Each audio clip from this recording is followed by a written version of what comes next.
लोग क्या किसके बारे में पढ़ेंगे? धनानंद के बारे में। इससे पहले 2 चैप्टर हम लोग पढ़ लिए हैं। धनानंद जो है वह एक जो चैप्टर हम लोग को पढ़ना है धनानंद के बारे में, वो आज जो चैप्टर है उसमें वो सेवैयों का प्रयोग किए हुए हैं। उनका 2 सेवैया है, वो 2 ही सेवैयों के बारे में लिखे हुए हैं। वो दोनों सेवैया यहाँ प्रस्तुत है 10th क्लास के चैप्टर में। पहले जब शुरू से पढ़ लेते हैं। धनानंद को रीति मुक्त काव्य धारा का कवि कहा जाता है। इसका कवि कहा जाता है काव्य धारा का।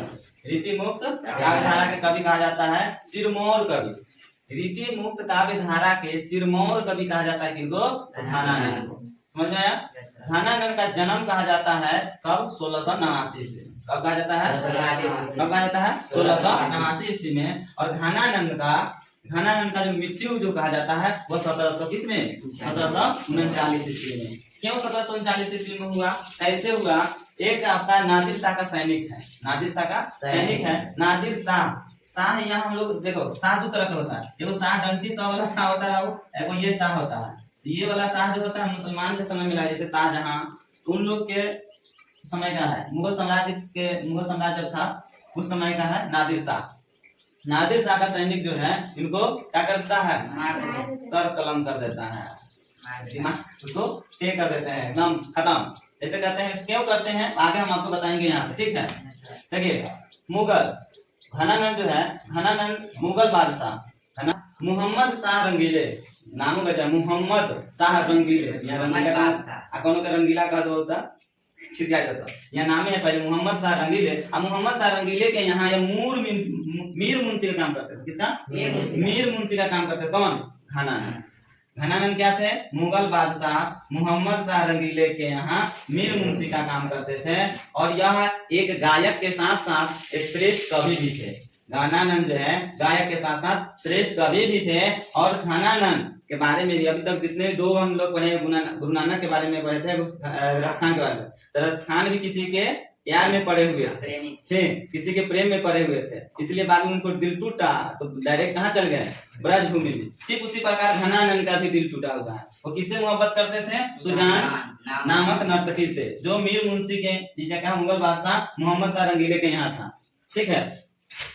जो उसके बाद जब उनसे बैराग हुआ, बैराग का मतलब होगा बिछड़ाव, एक दूसरे से दूर हो जाते हैं। धनानंद जो है सुजान नामक नर्तकी से जब दूर हो जाते हैं वो डायरेक्ट कहाँ जाते हैं? वृंदावन, जहाँ सबका दिल का सुकून मिलता है वृंदावन में। देखिए अभी इससे पहले भी पढ़ा थे धनानंद रसखान, वो भी कहाँ चल गए थे? ब्रजभूमि, वृंदावन के पास।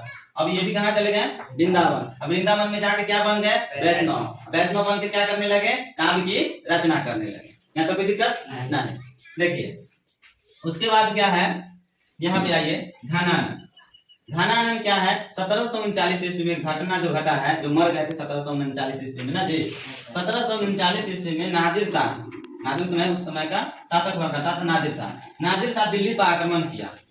नादिर शाह कहाँ पर आक्रमण किया? दिल्ली पर। तो देखिए अगर बहुत सारा आदमी रहेगा तो किसको आप समझाइएगा, ठीक ना? अब नादिर शाह जो है दिल्ली पर जैसा ही आक्रमण किया, इनके सिपाही को पता चल गया वृंदावन में भी आदमी लोग रहते हैं। कौन? एक धनानंद जो है, धनानंद जो किनके मीर मुंशी थे, मोहम्मद शाह रंगीले के मीर मुंशी थे। इसलिए मीर मुंशी थे धनानंद। इसको पकड़ने के लिए इनके सिपाही जो है वृंदावन और मथुरा पर धावा बोल दिया। और जब धावा बोले तो धनानंद इनको पकड़ा गए। इनके जो सिपाही थे जानते थे, इनके सिपाही जो थे जानते थे कि मोहम्मद शाह रंगीले के यहाँ जो है यह मीर मुंशी का काम करते हैं, इसलिए और जल्दी इनको पकड़ लेते हैं। जैसे ही पकड़ लेते हैं बाबू, कौन? सिपाही, इनके नादिर शाह के सिपाही जब पकड़ लेते हैं कहाँ पे? वृंदावन और मथुरा पर आक्रमण करते हैं, तब धनानंद को इनके सिपाही कहते हैं, नादिर शाह के सिपाही कहते हैं जर जर जर 3 बार बोलते हैं। जर जर जर 3 बार बोलते हैं। इसका मतलब होता है सोना। उन्होंने 3 बार सोना मांगा। सोना सोना सोना, ठीक ना? वो रात को सोने वाला सोना नहीं, समझ आए? गोल्ड।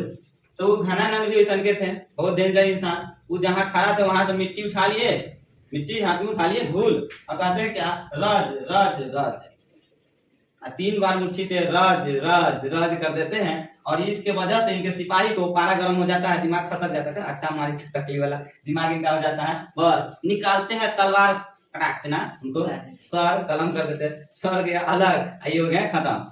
इस प्रकार धनानंद का मृत्यु हुआ, नहीं तो नहीं होता। इसके बाद इधर आ जाइए। धनानंद को कहा जाता है प्रेम के पीर के कवि है। प्रेम के पीर कवि है, पीर के कवि है। घनानंद क्या है? प्रेम के पीर के कवि है। इनके कविता में आपको पीरा दिखेगा।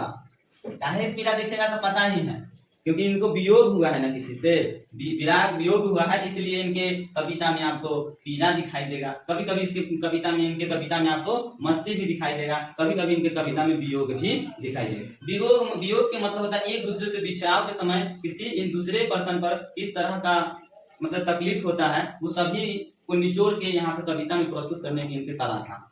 घनानंद जो क्या है? घनानंद को आचार्य शुक्ल, कौन बाबू? आचार्य शुक्ल कहते हैं प्रेम मार्ग का ऐसा प्रवीण और धीर पथिक तथा जमादानी का ऐसा दावा रखने वाला ब्रज भाषा का दूसरा कवि नहीं हुआ। कहने का मतलब है ब्रज भाषा का ऐसा कवि अभी तक नहीं देखे हुए। मान लीजिए ये स्टेटमेंट किसने दिया था? प्रेम मार्ग का ऐसा प्रवीण और धीर पथिक का जमवादानी का ऐसा दावा रखने वाला ब्रज भाषा का दूसरा कवि नहीं हुआ है। यह स्टेटमेंट किसका होगा? आचार्य शुक्ल का होगा। और ऐसा क्यों कहते हैं? इनको लगता है, ऐसा कहने से उनको प्रतीत होता है कि लगता है इनको 200 वर्ष के बाद इनको कोई छायावाद पे कवि भेटा गया होगा, इसलिए ना ये ऐसा बोल देते हैं इनको घनानंद को, क्योंकि इनके बारे में जब घनानंद के बारे में जब आचार्य शुक्ल पढ़ते हैं इसलिए स्टेटमेंट दे दिए हैं। आचार्य शुक्ल एक स्टेटमेंट और भी दिए हुए हैं। आचार्य शुक्ल लाक्षणिक मूर्तिमता और प्रयोग में गायत्रीय कवि किनको कहे हैं? घनानंद होता है। अगर ऐसा ध्यान रखिएगा, सबसे मोस्ट इम्पोर्टेंट कि घनानंद की जो भाषा है कविता का जो भाषा है वह दो तरह के भाषा है, एक परिष्कृत भाषा है और एक ब्रज भाषा है। तो आपसे पूछेगा कि ब्रज भाषा के कवि कौन है, तो आपको क्या बताना है?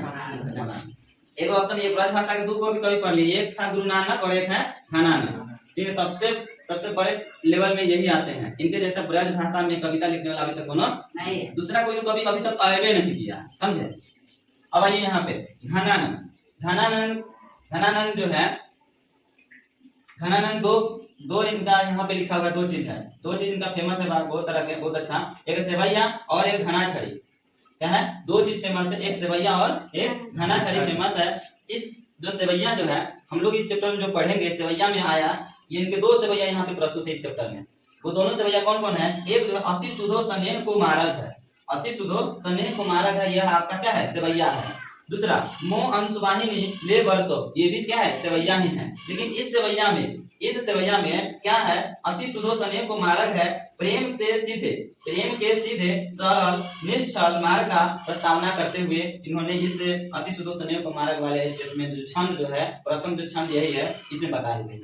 दूसरे छंद में आपका जो है मोह अंशवाहिनी ले बरसो, इसमें विरह वेदना से भरे हृदय की पीड़ा के बारे में बता दिए हैं कि मान लेते कोई एक दूसरे से अलग होता है तो उस पर क्या पीड़ा होता है, किसी दूसरे पर्सन को कितना तकलीफ होता है, वो सभी का लिखे उसके बारे में समझाए गए हैं। याद रखिएगा, यहाँ पे जो दो सेवैया हम लोग पढ़ रहे हैं, अति सुधो स्नेह कुमारक है, मोह अंशवाहिनी ले बरसो, यह दोनों जो कविता, ये दोनों जो छंद जो है, छंद कहिए या दोनों पद कहिए, सेवैया कहिए, यह कहाँ से लिया गया है? घनानंद के घन आनंद से। या जो भी प्रस्तुत है कहाँ से प्रस्तुत है? घन आनंद से प्रस्तुत है। और एक बात और बाबू याद रखिएगा, घनानंद वो कहेगा घनानंद किस युग के कवि है या किस काल के कवि है? याद रखिएगा, रीति मुक्त युग के कवि है, रीति मुक्त काल के कवि है। समझ में? रीति काल के कवि कहिए या रीति मुक्त युग के कवि कहिए, बात दोनों ध्यान रखिएगा। यहाँ पे रीति मुक्त काल धारा बताए हैं, और यहाँ जो काल है, काल कहिए तो रीति काल का कह दीजिएगा, अगर युग पूछेगा रीति युग कहिएगा। ठीक है ना? अब ध्यान रखिएगा, इनके सबसे महत्वपूर्ण आपका जो ग्रंथ, इन्होंने किस किस ग्रंथ का रचना किया है ध्यान दीजिए। एक किनसे दूर हुए थे? ये घनानंद किनसे दूर हुए हैं? वे ही उनके प्रेमिका, किनसे? सुजान स्थान। जब उनसे दूर हुए तो उन्हीं के नाम पर एक ग्रंथ लिख दी, देख लीजिए, यही है ग्रंथ सुजान सागर। मतलब कि दूर किससे हुए? सुजान नामक नर्तकी से दूर हो गए, क्योंकि उनसे प्रेम करते थे, इसलिए घनानंद इन्हीं के नाम पर एक ग्रंथ की रचना कर दिए हैं, सुजान सागर। सुजान सागर किसकी वजह से लिखे थे बाबू? वियोग में, दूर बिछड़ाव की वजह से, इसलिए विरह लीला किसने लिखा? आपका घनानंद। सुजान सागर घनानंद। रसकेली बल्ली किसने लिखा? घनानंद। ये तीन ग्रंथ यहाँ पे है, और एक जो है यहाँ पे जो हम लोग दो सेवैया जो प्रस्तुत मिला हम लोग को, ठीक ना, वो आपका घन आनंद से लिया गया। कितना याद रखिएगा। ठीक ना। तो इनके कौन कौन से ग्रंथ हैं? सुजान सागर किसने लिखा है? किसने लिखा है? विरह लीला किसने लिखा है? रसकेली बल्ली किसने लिखा है? इस प्रकार आपको पूरा ये जो है पूरा जो हमने बताया, इस प्रकार आपका पूरा ऑब्जेक्टिव कंप्लीट